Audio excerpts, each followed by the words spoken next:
Welcome दोस्तों, आज हम लोग 10वीं वर्ग के संस्कृत के पाठ 1 मंगलम के प्रश्न और उत्तर को पढ़ेंगे। मंगलम का अर्थ शुभ या कल्याणकारी होता है। इसके लेखक महर्षि वेद व्यास है। मंगलम पाठ उपनिषद से लिया गया है। उपनिषद की कुल संख्या 108 है। इसके लघु उत्तरीय प्रश्न और उत्तर को पढ़ेंगे, जिसका जवाब 20 से 30 शब्दों में देना होता है। प्रत्येक प्रश्न 2 अंक का होता है। पहले इस तरह का प्रश्न पूछा जाता था, सतस्य मुखम केन पात्रेण अपि हितम अस्ति। सत्य का मुख किस प्रकार के पात्र से ढका हुआ है? तो इसका आंसर होगा हिरण्मयेन पात्रेण, यानी सोने जैसा पात्र से ढका हुआ है। क महतो मह्यान अस्ति, कौन महान से महान है? तो आत्मा महान से महान है।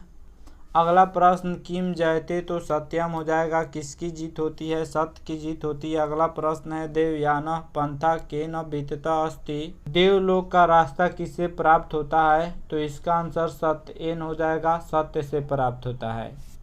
तो पहले इस तरह का प्रश्न पूछा जाता था, लेकिन जब से 50% ऑब्जेक्टिव हुआ है तब से इस तरह का प्रश्न नहीं पूछा जाता है।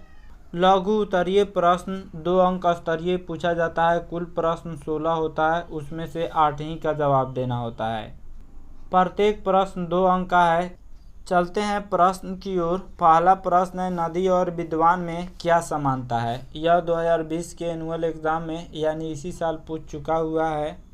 तो जब मंगलम पाठ पढ़िएगा तो उसका 4 नंबर श्लोक है, यथा नद्या स्यन्दमाना समुद्रे अस्तम गच्छन्ति नाम रूपे विहाय तथा विद्वान नाम रूपाद विमुक्त परात् परम पुरुषम उपैति दिव्यम। यह मंगलम पाठ का 4 नंबर श्लोक है, जिसका अर्थ होता है, जिस प्रकार बहती हुई नदियाँ अपने नाम और रूप को त्याग कर समुद्र में विलीन हो जाती है, उसी प्रकार विद्वान भी अपने नाम और रूप को त्याग कर परम पुरुष की प्राप्ति करते हैं, परमात्मा की प्राप्ति करते हैं। तो वैसा ही लिख दिया जाएगा। इसका उत्तर होगा, जिस प्रकार बहती हुई नदियाँ अपने नाम और रूप को त्याग कर समुद्र में विलीन हो जाती है, उसी प्रकार विद्वान भी अपने नाम और रूप के परवाह किए बिना ईश्वर की प्राप्ति करते हैं। अगला प्रश्न है, सत्य का मुख किस पात्र से ढका हुआ है? सत्य का मुंह जो है वह किस पात्र से ढका हुआ है? तो हिरण्मयेन पात्रेण होगा, यानी सत्य का मुख सोने जैसा पात्र से ढका हुआ है। मंगलम पाठ का जब 1 नंबर श्लोक पढ़िएगा तो स्पष्ट हो जाएगा। अगला प्रश्न है, नदियाँ क्या छोड़कर समुद्र में मिल जाती है? तो नदियाँ नाम और रूप को छोड़कर समुद्र में मिल जाती है। अगला प्रश्न है, मंगलम पाठ का 5 वाक्यों में परिचय दे। तो इसका उत्तर होगा, इस पाठ में 5 मंत्र ईशावास्य, कठ, मुंडक तथा श्वेताश्वतर नामक उपनिषदों से संकलित है। ये मंगलाचरण के रूप में पठनीय है। वैदिक साहित्य में शुद्ध आध्यात्मिक ग्रंथों के रूप में उपनिषदों का महत्व है। इन्हें पढ़ने से परम सत्ता अर्थात मुख्य शक्ति अर्थात ईश्वर के प्रति आदरपूर्ण आस्था या विश्वास उत्पन्न होती है। सत्य के खोज की ओर मन का झुकाव होता है तथा आध्यात्मिक खोज की उत्सुकता होती है। उपनिषद ग्रंथ विभिन्न वेदों से संबंध है। कुल उपनिषदों की संख्या 108 है। मंगलम पाठ में 5 मंत्र दिए गए हैं। पहला मंत्र ईशावास्य उपनिषद से लिया गया है। दूसरा मंत्र कठ उपनिषद से लिया गया है। तीसरा मंत्र मुंडक उपनिषद से लिया गया है। चौथा मंत्र भी मुंडक उपनिषद से लिया गया है तथा 5वां मंत्र श्वेताश्वतर नामक उपनिषद से लिया गया है। ये मंगलाचरण के रूप में पठनीय है। मंगल का अर्थ शुभ होता है, तो शुभ के लिए यह पठनीय है। शुभ कार्य के रूप में इस मंत्र को पढ़ा जाता है। वैदिक साहित्य में शुद्ध आध्यात्मिक ग्रंथों के रूप में उपनिषदों का महत्व है। उपनिषद को पढ़ने से परम सत्ता यानी मुख्य शक्ति यानी ईश्वर के प्रति आदरपूर्ण आस्था और विश्वास उत्पन्न होती है। उपनिषद पढ़ने से ईश्वर के प्रति आदरपूर्ण आस्था और विश्वास उत्पन्न होती है। ईश्वर के प्रति रुझान उत्पन्न होता है।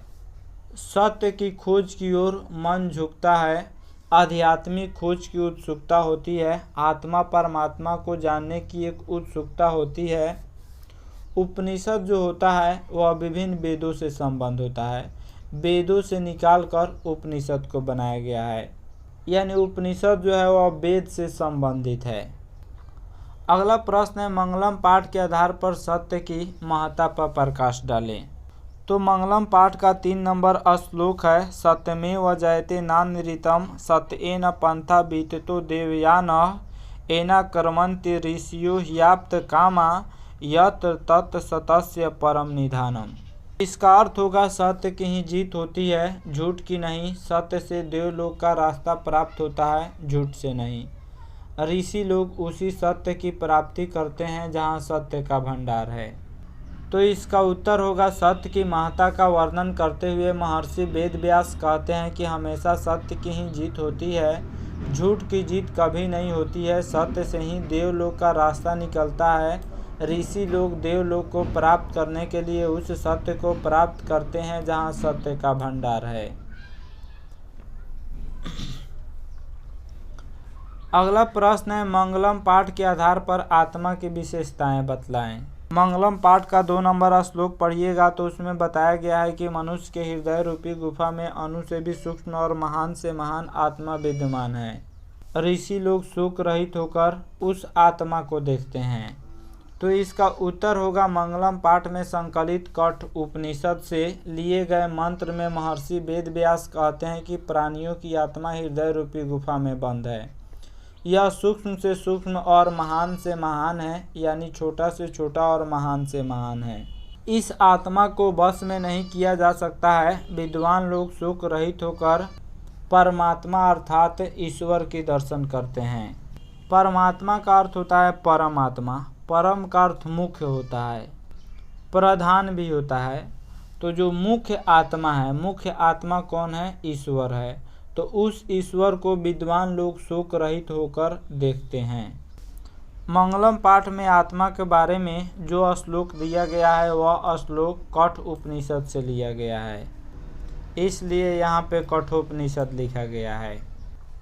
5 नंबर जो प्रश्न है इसको दूसरे तरीका से भी जवाब दिया जा सकता है। जैसे मंगलम पाठ में संकलित कठोपनिषद से लिए गए मंत्र में महर्षि वेदव्यास कहते हैं कि मनुष्य के हृदय रूपी गुफा में अणु से भी छोटा और महान से महान आत्मा विद्यमान है। विद्वान शोक रहित होकर उस श्रेष्ठ परमात्मा को देखता है। तो किसी तरीका से भी आप जवाब दे सकते हैं, बशर्ते कि भाव एक ही होना चाहिए। अगला प्रश्न है, आत्मा का स्वरूप क्या है? पठित पाठ के आधार पर स्पष्ट करें। इसका उत्तर होगा कठोपनिषद में आत्मा के स्वरूप का बड़ा ही अच्छा तरीका से विश्लेषण किया गया है। आत्मा मनुष्य के हृदय रूपी गुफा में अवस्थित है। यह अणु से भी छोटा और महान से महान है।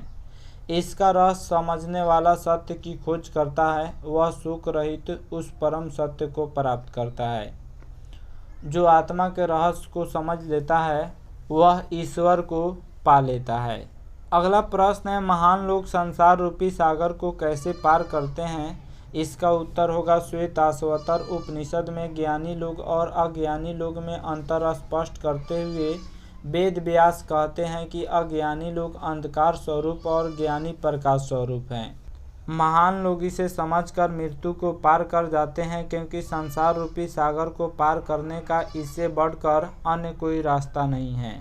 मंगलम पाठ का जो 5 नंबर श्लोक है, वेदा हमेतम पुरुषम महानतम, ज्ञानी लोग और अज्ञानी लोग के बीच अंतर स्पष्ट किया गया है। उस पाठ में कहा गया है कि अज्ञानी लोग अंधकार स्वरूप हैं और ज्ञानी प्रकाश स्वरूप हैं। महान लोग इसे समझकर मृत्यु को पार कर जाते हैं, क्योंकि इसके अलावा दूसरा कोई रास्ता नहीं होता है।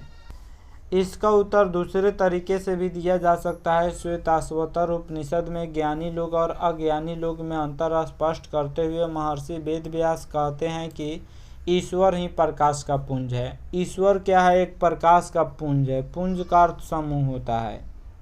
तो ईश्वर प्रकाश का पुंज है। उन्हीं के भव्य दर्शन से सारा संसार आलोकित होता है।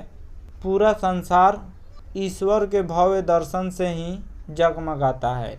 ज्ञानी लोग उस ईश्वर को जानकर सांसारिक विषय वासनाओं से मुक्ति पाते हैं। जो ज्ञानी लोग होते हैं वह दुनिया के नेह नाता को तोड़ देते हैं, दुनिया के सुख शांति भोग विलास को छोड़ देते हैं और वह ईश्वर को प्राप्त करते हैं। इस पाठ में बताया गया है कि सांसारिक विषय वासनाओं को, सांसारिक भोग विलास की वस्तुओं को त्याग दीजिएगा, तभी मुक्ति प्राप्त होगा। इसके अलावा दूसरा कोई रास्ता नहीं है। अगला प्रश्न है, विद्वान पुरुष ब्रह्म को किस प्रकार प्राप्त करता है? ब्रह्म का अर्थ ईश्वर होता है। इसका उत्तर होगा मुंडक उपनिषद में महर्षि वेद व्यास का कहना है कि जिस प्रकार बहती हुई नदियाँ अपने नाम और रूप अर्थात व्यक्तित्व को त्याग कर समुद्र में मिल जाती है, उसी प्रकार महान पुरुष अपने नाम और रूप अर्थात अपने व्यक्तित्व को त्याग कर ब्रह्म को प्राप्त करते हैं अर्थात ईश्वर को प्राप्त करते हैं। अगला प्रश्न है, उपनिषद को आध्यात्मिक ग्रंथ क्यों कहा गया है? इसका उत्तर होगा उपनिषद एक आध्यात्मिक ग्रंथ है क्योंकि यह आत्मा और परमात्मा के संबंध के बारे में विस्तृत व्याख्या करता है। परमात्मा संपूर्ण संसार में शांति स्थापित करते हैं। सभी तपस्वियों का परम लक्ष्य परमात्मा को प्राप्त करना ही है। उपनिषद एक आध्यात्मिक ग्रंथ है क्योंकि यह आत्मा और परमात्मा के संबंध के बारे में विस्तृत व्याख्या करता है।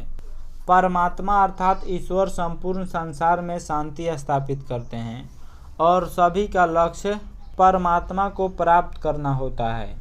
परम का अर्थ मुख्य या प्रधान होता है, तो सभी का मुख्य लक्ष्य होता है परमात्मा को प्राप्त करना। अगला प्रश्न है, उपनिषद का क्या स्वरूप है? पठित पाठ के आधार पर स्पष्ट करें। इसका उत्तर होगा उपनिषद वैदिक वाङ्मय का अभिन्न अंग है। वाङ्मय का अर्थ साहित्य होता है, तो उपनिषद वैदिक साहित्य का एक अभिन्न अंग है। इसमें दर्शन शास्त्र के सिद्धांतों का प्रतिपादन किया गया है। सभी जगह परम पुरुष परमात्मा का गुणगान किया गया है। सभी जगह ईश्वर का गुणगान किया गया है। उपनिषद में सभी जगह ईश्वर का गुणगान किया गया है। परमात्मा के द्वारा ही यह संसार व्याप्त और अनुशासित है। सबों की तपस्या का लक्ष्य उसी को प्राप्त करना है। तो ये था मंगलम पाठ के प्रश्न उत्तर। आशा करता हूँ यह वीडियो आप सब किसी को काफ़ी पसंद आया होगा। हमारे चैनल को सब्सक्राइब करें, इस वीडियो को लाइक करें तथा अधिक से अधिक शेयर करें। Thanks for watching my video.